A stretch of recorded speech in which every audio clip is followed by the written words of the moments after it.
দুনিয়াতে সবচেয়ে কঠিন কাজ হচ্ছে নিজেকে সংশোধন করা, আর সবচেয়ে সহজ কাজ হচ্ছে অন্যের সমালোচনা করা। হ্যালো এভরিওয়ান, আসসালামু আলাইকুম। কেমন আছেন সবাই?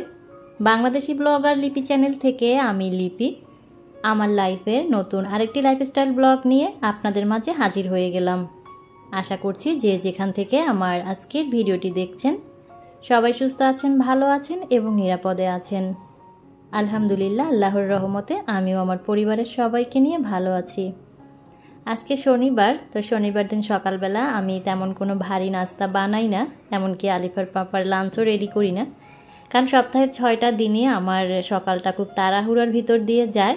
আর শনিবারে যেহেতু আমার মেয়ের স্কুল অফ থাকে, তাই শনিবারের সকালটা আমি একটু লেট করে ঘুম থেকে উঠি, একটু আরাম করার চেষ্টা করি। তো আজকে সকালের নাস্তায় শুধু চা আর বিস্কিট, আর আলিফার পাপার লাঞ্চ তো নাই। আগের দিন রাতে যদি রান্না করি, তরকারি যদি একটু থেকে থাকে, তাহলে আমি সকালবেলা ভাতটা রান্না করে ওকে লাঞ্চটা রেডি করে দেই শনিবারে। আর যদি তরকারি না থাকে তাহলে দেই না। আমি কিন্তু একজন মধ্যবিত্ত ফ্যামিলির বউ, আমার হাজব্যান্ডের কিন্তু ইনকাম আহামরি না, তবে আলহামদুলিল্লাহ যা আছে তা দিয়ে আমাদের চলে যায়। আমার হাজব্যান্ডের এই অল্প ইনকামের মধ্যে দিয়েও আমি কিভাবে নিজেকে রানীর মতো রাখি, আজকে আপনাদের সাথে সেটাই শেয়ার করব। তো এখানে হচ্ছে আমি আর আলিফার পাপার নাস্তাটা রেডি করে নিচ্ছি। আমরা তো চা বিস্কিট খাবো, তবে মেয়ে আজকে চা বিস্কিট খাবে না, তার বায়না হচ্ছে সে আজকে পরোটা আর ডাল ভাজি খাবে।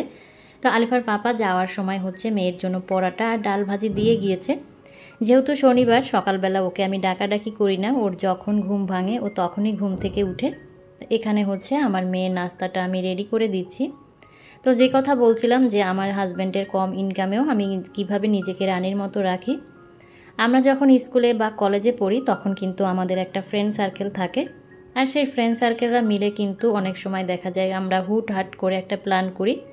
যেমন এমন হতে পারে যে আজকে আমরা আইসক্রিম পার্টি করব, বা এমনও হতে পারে যে আজকে আমরা ফুচকা পার্টি করব, বা আমরা প্ল্যান করি যে আমরা একটা জায়গায় গিয়ে ঘুরে আসব। তখন কিন্তু সকল চাহিদা মেটানোর জন্য আমরা কিন্তু বাবা মায়ের কাছে হাত পাতি, আর বাবা মাই কিন্তু আমাদের সেই চাহিদাগুলো মেটানোর চেষ্টা করে। এরপরে যখন আমাদের বিয়ে হয়ে যায় তখন কিন্তু আমাদের ফ্রেন্ড সার্কেল একটু কমে যায়, কারণ বিয়ের পরে এক একজন এক এক জায়গায় আমরা চলে যাই। তারপরে দেখা যায় যখন আমাদের আবার বাচ্চা হয়, সেই বাচ্চা যখন আমরা স্কুলে ভর্তি করি, তখন কিন্তু নতুন একটা ফ্রেন্ড সার্কেল আমাদের তৈরি হয় বাচ্চার মায়েদের সাথে, যেটাকে আমরা বলি যে ভাবি ফ্রেন্ড সার্কেল। তো সেই রকমের ভাবি ফ্রেন্ড সার্কেল কিন্তু আমার এখনও আছে, যেহেতু আমার বাচ্চাটা স্কুলে পড়ে। তো আমি হচ্ছে গতকালকে আলিফাকে নিয়ে একটু বাইরে গিয়েছিলাম। তো এখানে হচ্ছে বাইরে থেকে আসার পরে যে কাপড়গুলো আমাদের পরা ছিল সেগুলো আমি বারান্দায় পানি না, ঘাম শুকানোর জন্য রেখে দিয়েছিলাম। সেগুলো এনে এখানে ভাঁজ করছি। ভাঁজ করে আমি জায়গায় রেখে দিব। আর আমরা যেহেতু ঈদ করতে গ্রামের বাড়িতে যাব, তাই আলিফার জন্য হালকা পাতলা কিছু কেনাকাটা করেছি। এক জোড়া স্লিপার জুতা কিনেছি, 2টা প্যান্ট কিনেছি, আর এখানে হচ্ছে সাদা একটা টাইস কিনেছি ওর জন্য। নাচের ক্লাসের ড্রেস হচ্ছে রেড কালারের কামিজ, সাদা টাইস। তো ওর সাদা টাইসটা নষ্ট হয়ে গেছে, তাই একটা সাদা টাইস আনলাম, আর 2টো গেঞ্জি এনেছি। এখন তো প্রচুর গরম, আর গ্রামে তো আরও বেশি গরম। তো আমি হচ্ছে ওগুলো ভাঁজ করে জায়গায় রেখে দিচ্ছি। তো যেই কথা বলছিলাম যে স্কুলে বাচ্চা ভর্তি করানোর পরে আমাদের একটা ফ্রেন্ড সার্কেল তৈরি হয়, আর সেই ফ্রেন্ড সার্কেলেও কিন্তু আমরা সেই স্কুল লাইফের মতনই হুটহাট করে এক এক সময় এক একটা প্ল্যান করে থাকি। যেমন আমরা সকালবেলা অনেক সময় দেখা যায় যে নাস্তা না করেই বাচ্চাকে নিয়ে স্কুলে চলে যাই, তখন কিন্তু আমরা প্ল্যান করি যে চলেন আমরা রেস্টুরেন্টে গিয়ে নাস্তা করে আসি, বা অনেক সময় প্ল্যান করি বাচ্চাকে নিয়ে আমরা সবাই মিলে একটু ঘুরে আসি, বাচ্চারাও মজা পাবে, আমরাও মজা পাবো।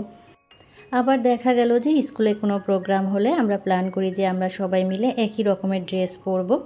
তো এই রকমের প্ল্যান কিন্তু হুটহাট হয়েই থাকে। তো তাদের হাজব্যান্ডের তো ইনকাম ভালো, তাদের তো কোনো প্রবলেম হয় না, কিন্তু আমার হাজব্যান্ডের তো ইনকাম কম। আমার তো আর সেই কথা তাদেরকে বললে চলবে না, তাহলে আমিও ছোট হয়ে যাব, আমার হাজব্যান্ডও ছোট হয়ে যাবে। আমি কখনোই চাইবো না আমার হাজব্যান্ড কারো কাছে ছোট হোক। তো সেই জন্যই আমি নিজের কাছে সবসময় কিছু টাকা পয়সা জমিয়ে রাখি, আর সেটা হচ্ছে সংসার খরচের টাকা থেকে। আমরা যারা হাউস ওয়াইফ, যাদের বাইরে কোনো ইনকাম সোর্স নাই, তাদের কিন্তু একমাত্র ইনকাম সোর্সই হচ্ছে সংসার খরচ। তো আলিফার পাপা কিন্তু প্রতি মাসের 1 তারিখে একদম বাজারের খরচ, বাচ্চার খরচ, ঘর ভাড়া, নেট বিল, ডিশ বিল, ময়লার বিল সব আমাকে A to Z দিয়ে দেয়। তবে আমার বাজারের যে বাজেটটা সেটা কিন্তু খুবই সীমিত একটা বাজেট ও আমাকে ধরিয়ে দেয়, যেটা শুনলে আপনারা খুবই অবাক হবেন এবং বলবেন যে এত কম বাজেটে আপু কীভাবে সংসারটা চালায়। আমি এই কম বাজেট দিয়ে পুরো সংসারটা সারা মাসের একদম ভালো মতোই চালিয়ে নেই এবং সেখান থেকে কিন্তু প্রতি মাসে আমি 500 বা 1000 টাকা সেভও করি। তো কোনো মাসে 500, কোনো মাসে 1000, সব মাসে তো আর এক রকমের খরচ হয় না, কোনো মাসে কম হয়, কোনো মাসে বেশি হয়। তাছাড়া আমি যেহেতু এলপি গ্যাসে রান্না করি, আমার কিন্তু প্রতি মাসে গ্যাস লাগে না, কিন্তু আলিফার পাপা কিন্তু প্রতি মাসেই আমাকে গ্যাসের টাকাটা দেয়, সেখান থেকেও কিছু টাকা আমার থেকে থাকে আর সেটা দিয়েই কিন্তু আমি রানীর মতো থাকি। তো সেই অল্প বাজেটে আমি কিভাবে টাকা সেভ করি, আমি যদি বাজারে যাই আমি সব সময় চেষ্টা করি একটু ভালো হবে জিনিসটা, কিন্তু দামটা একটু কম হবে। যেমন মুসুরের ডালটা রিফিল করার সময় কিন্তু আপনাদের দেখালাম আমি কিন্তু মোটা ডালটা এনেছি। আর আলিফার পাপা যদি বাজার করতে যায় তখন ও সব সময় দেশি আর চিকন যে মুসুরের ডালটা, যেটার সবচেয়ে দাম বেশি, ওইটাই কিনে। তো ওকে না করলে ও বলে যে এটা খেতে ভালো লাগে, মোটাটা খেতে ভালো লাগে না। তবে আমি যখন বাজার করি প্রতি মাসে কিন্তু আমি মোটা ডালটাই কিনি। খাওয়ার সময় কিন্তু ও একবারও বলে না যে এটা কী ডাল রান্না করেছো, খেতে কিন্তু মজা লাগছে না, কিন্তু কেনার সময় কিন্তু সেই কথাটা সে বলে। এই রকমের কিন্তু আমি দেখে শুনে একটু কম বাজেটের মধ্যে বাজার করার চেষ্টা করি। আমি কিন্তু সবজি কিনতে গেলে কখনোই বাজারের ভিতরে ঢুকে সবজি কিনি না।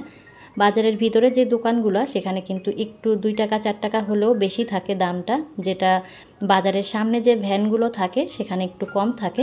তবে সব ভ্যানেই যে কম থাকে সেটা কিন্তু না, কিছু কিছু ভ্যান আছে একদম বাজারের ভিতরে যে দাম সেই দামটাই তারা ধরে রাখে, আবার কিছু কিছু ভ্যানে কিন্তু কমে পাওয়া যায়। তো আমি এভাবে করেই ঘুরে ফিরে বাজারটা করি আর এইখান থেকেই হচ্ছে কিছু টাকা আমি রাখি। আমি কিন্তু কয়েক মাস আগে বেশ অসুস্থ ছিলাম, তো তখন হচ্ছে আলিফার পাপাকে আমি বলেছিলাম যে বাজারের দায়িত্বটা তুমি নাও। ও কিন্তু 2 মাস বাজার করেছিল, আমি একদমই ঘর থেকে বের হই নাই। তো তখন হচ্ছে ও যে আমাকে একটা বাজেট ধরিয়ে দেয়, সেই বাজেটের ও একদম দ্বিগুণ করে ফেলেছিল বাজার করতে করতে। তো এরপরে দেখলাম যে এতে ওরও লস আমারও লস, তো ওকে বললাম যে তোমার আর বাজার করতে হবে না, আমার বাজার আমিই করব। তো যাই হোক, মাঝখানে একটু আপনাদেরকে আমার বিজনেসের প্রোডাক্টগুলো দেখাই দিচ্ছি। এই যে সুন্দর ভাতের হাঁড়িটা দেখতে পাচ্ছেন, এখানে হাফ কেজি থেকে 1 কেজি চালের ভাত রান্না করা যাবে। চাইলে এর চেয়ে বড়টাও আপনারা নিতে পারেন, এর চেয়ে বড় সাইজেরও দেয়া যাবে। আর এর সাথে পেয়ে যাবেন সুন্দর এই ঢাকনা। আর এই কড়াইটা তো সবসময় আপনারা আমাকে রান্নাবান্না করতে দেখেন ভিডিওতে, এই কড়াইটাও ঢাকনা সহ আপনারা পেয়ে যাবেন। সেই সাথে পেয়ে যাবেন এই যে বড় একটা তরকারির হাঁড়ি, এখানে কিন্তু 2.5 কেজি থেকে 3 কেজি গরুর মাংস রান্না করা যাবে। তো সামনে যেহেতু কোরবানি, আপনারা যদি কেউ কোরবানির মাংস মাটির হাঁড়িতে গ্যাসের চুলায় রান্না করতে চান তাহলে কিন্তু চাইলে আপনারা আমার কাছ থেকে এই হাঁড়িটা নিতে পারেন। আর স্ক্রিনে দেওয়া হোয়াটসঅ্যাপ ইমো নাম্বারে আপনারা আমার সাথে যোগাযোগ করতে পারেন। আর এই যে এটা হচ্ছে চিতই পিঠা ভাজার খোলা, এখানে কিন্তু খোলা জালি পিঠাও বানানো যায়, রুটিও ভাজা যায়, আবার চাইলে এখানে ভাজি টাজিও রান্না করা যায়, চাইলে সবজিও রান্না করা যায়। আর এই যে ছোট্ট আর একটা কিউট হাঁড়ি, এখানে কিন্তু দুধ জাল করা যায় বা ডালও রান্না করা যায়, আবার চাইলে অল্প বিস্তার মাংসও রান্না করা যায়। তো আমি হচ্ছে এই হাঁড়িটাতে আজকে মুরগির মাংস রান্না করব। তো আপনাদের যদি কারো ভালো লাগে স্ক্রিনে দেওয়া নাম্বারে আমার সাথে যোগাযোগ করতে পারেন। তাছাড়া আমার প্রত্যেকটা ভিডিও ডেসক্রিপশন বক্সে আমার পেজ লিঙ্ক দেওয়া আছে, সেখানেও আমার নাম্বার দেওয়া আছে। আর এখানে হচ্ছে রান্নাবান্নার জন্য সব আমি আয়োজন করে নিয়েছি। আর এই যে ছোট ছোট হাঁড়িগুলো যদি আপনাদের পছন্দ হয়ে থাকে তাহলে এগুলোও কিন্তু আপনারা আমার কাছ থেকে নিতে পারেন। তো যে কথা বলছিলাম যে আলিফার পাপাকে বাজার করতে দেওয়ার পরে আলিফার বাবা হচ্ছে বাজেটের দ্বিগুণ করে ফেলেছিল বাজার করতে করতে। তো এরপরে বললাম তোমার বাজার করতে হবে না, এতে করে তোমারও লস হয়ে যাচ্ছে আর এদিকে আমারও লস হয়ে যাচ্ছে, আমার হাতে কোনো টাকা পয়সাই থাকছে না। এই একমাত্র আমার ইনকাম সোর্সই হচ্ছে বাজার করতে গেলে আমি কিছু টাকা রাখতে পারি। তো এরপর থেকে কিন্তু আমি আবার বাজার করা শুরু করেছি। আর এভাবে করেই কিন্তু আমি বাজারের খরচ থেকে কিছু খরচ বাঁচিয়ে নিজেকে রানীর মতো রাখতে পারি। তো শুধু যে নিজেকে রানীর মতো রাখি সেটা না, এটা দিয়ে কিন্তু আমি আমার বাচ্চার চাহিদা মেটাই। অনেক সময় দেখা যায় যে বাচ্চার বাবার জন্য গিফট কিনি বা সংসারের যদি কোনো কিছু প্রয়োজন হয় সেটা কিনি জমিয়ে জমিয়ে। আর এই যে দেখতে পাচ্ছেন এখানে কিন্তু আমি মাটির হাঁড়িটায় পুরো একটা মুরগির মাংস রান্না করতে নিয়েছি, কিন্তু পাতিলটা কিন্তু ভরে নাই, পাতিলটা কিন্তু এখনও ফাঁকা। 2টা মুরগি অনায়াসে রান্না করা যাবে এই পাতিলটায়। আর এইদিকে হচ্ছে আমার প্লেটারটা কিন্তু আমি সাজিয়ে নিয়েছি।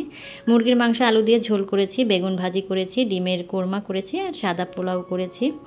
তো ভিডিওর এই পর্যায়ে এসে বরাবরের মতো ছোট্ট সেই রিকোয়েস্টটা আপনাদের করে নিচ্ছি, যারা আজকে আমার প্রথম ভিডিও দেখছেন বা আগে থেকেই দেখেন কিন্তু কোনো কারণে হয়তো আমার চ্যানেলটি এখনও সাবস্ক্রাইব করেননি, আজকের ভিডিওর কথা এবং কাজ কোথাও কোনো অংশ যদি আপনাদের ভালো লেগে যায় তাহলে চাইলে আমার চ্যানেলটি সাবস্ক্রাইব করে অল অপশনটি অন করে আমার সাথেই থেকে যেতে পারেন। ভিডিওতে অবশ্যই একটা লাইক দিবেন, ভিডিও দেখার পরে ভিডিওর ভালো মন্দ দিক জানাবেন কমেন্টস করে, কমেন্ট বক্সের মাধ্যমে। গত ভিডিওতে সাবরিনা রহমান আইডি থেকে আপু আমাকে কমেন্টস করেছিল, আপু একটা না 3টা কমেন্টস করেছিল। আপু 3টা কমেন্টসে একটা কথাই লিখছিল যে আপু আপনার ফ্রিজের পাশে যে আলমারিটা সেটা হচ্ছে দাম সহ ডিটেলসে আমাকে একটু দেখিয়ে দিবেন বা জানাবেন। তো আসলে কমেন্টসে তো এত কিছু ডিটেলসে বলা সম্ভব না, তাই আপুকে আমি বলেছিলাম নেক্সট ভিডিওতে দেখিয়ে দিব। তো আপু আজকে আপনার উদ্দেশ্যে আমি কিন্তু দেখিয়ে দিচ্ছি আমার এই আলমারিটা। আপনি যদি দেখে থাকেন অবশ্যই আমাকে একটা কমেন্টস করবেন। এটা কিন্তু প্লাস্টিকের আর এটা হচ্ছে বেঙ্গল কোম্পানির। আমি কিন্তু প্রথম থেকে একদম দেখিয়ে দিচ্ছি। এটা কিন্তু 4টা তাক এখানে, আর এটা হচ্ছে আমি কিচেন আলমারি হিসেবে ব্যবহার করার জন্য এটা কিনেছিলাম। আমার আগের বাসার কিচেনটা একদমই ছোট ছিল, তো সেই কিচেনে আমার কিছু এক্সট্রা মশলা জার আমি যেগুলো আর কি সবসময় ইউজ হতো না সেগুলো রাখার জন্য জায়গা পাচ্ছিলাম না, তো এটা আমি এই জন্যই কিনেছিলাম। আর আমার বাচ্চার খাবার দাবারও রাখতাম। আর এখন যেহেতু এই বাসায় আসার পরে মাশাআল্লাহ আমার কিচেনটা অনেক বড়, আমার আর এক্সট্রা কিচেনের জারগুলো অন্য জায়গায় রাখতে হয় না, তাই এটাকে এখন আমি হচ্ছে শোকেস হিসেবেই ব্যবহার করছি। তাছাড়া আমার শোকেসটা হচ্ছে অনেক গাদাগাদি জিনিসপত্রে ভরা, তো সেখান থেকে কিছু জিনিস এনে আমি আমার এই প্লাস্টিকের আলমারিটার ভিতরে রেখেছি।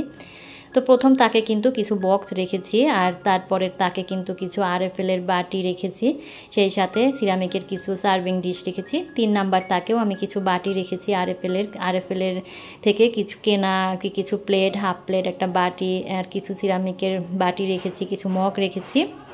এগুলো আমার রেগুলার ইউজ হয়।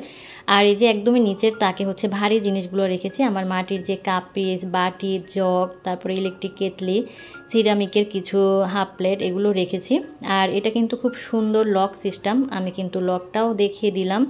আর নিচের তাকটাও এরকমের, নিচের তাকে হচ্ছে 3টা তাক আছে, একই সিস্টেমের লক করা আছে। আর নিচের তাকটা হচ্ছে তাকগুলো খুবই এলোমেলো, যেহেতু এগুলো দেখা যায় না, তো সেই ক্ষেত্রে এটা একটু এলোমেলোই থাকে। তো এটা হচ্ছে বেঙ্গল কোম্পানির। আর আমি আগে যে এলাকায় থাকতাম সেই এলাকায় একটা দোকান থেকে আমি কিনেছিলাম, তো সেই দোকানে হচ্ছে এই ধরনের প্লাস্টিকের আলমারি, তারপর প্লাস্টিকের শু র্যাক এসব বিক্রি করতো। আর আমি তখন হচ্ছে জব করতাম, আমি যে কোম্পানিতে জব করতাম সেই কোম্পানির ফ্রিজ, টিভিও ওই দোকানটায় বিক্রি করতো।